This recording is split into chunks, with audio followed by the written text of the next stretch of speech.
বলিউডের স্বনামধন্য চলচ্চিত্র নির্মাতা বিক্রম ভাটের নামে উঠেছে আইভিএফ সম্পর্কিত ৩০ কোটি টাকার প্রতারণার অভিযোগ।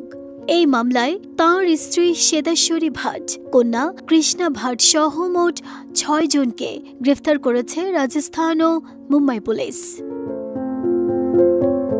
বলিউডে থ্রিলার ও সাসপেন্সের নির্মাতা হিসেবে পরিচিত বিক্রম ভাট, তবে এবার তিনি নিজে জড়িয়ে পড়লেন এক বিতর্কে।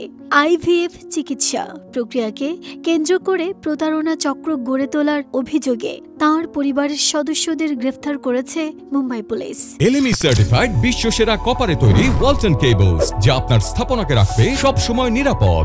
ভারতীয় সংবাদ মাধ্যমগুলো বলছে, রাজস্থান এবং মুম্বাই পুলিশের একটি যৌথ অভিযানে শহরের এক অভিজাত এলাকায় বিক্রম ভাটের শালিকার বাড়ি থেকে অভিযুক্তদের ধরা হয়। পরিচালক ও তাঁর পরিবারের বিরুদ্ধে অভিযোগ, দম্পতিদের আইভিএফ চিকিৎসার নামে দেখানো হয় আকর্ষণীয় প্যাকেজ, অতিরিক্ত টাকা জমা নেওয়া থেকে শুরু করে ভুয়া মেডিকেল রিপোর্ট, এমনকি চিকিৎসা না করেও অর্থ হাতিয়ে নেয়ার অভিযোগ উঠেছে পরিবারটির বিরুদ্ধে।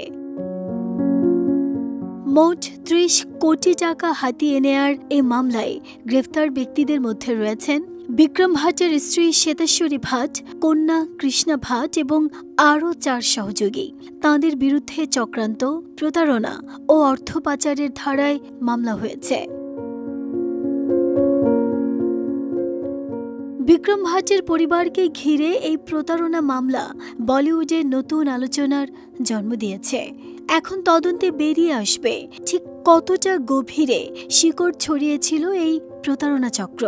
নাম প্রকাশে অনিচ্ছুক ভুক্তভোগীরা বলছেন, অভিযুক্তদের দৃষ্টান্তমূলক শাস্তি চান তারা। নাহিদা স্মৃতি, দেশ রূপান্তর।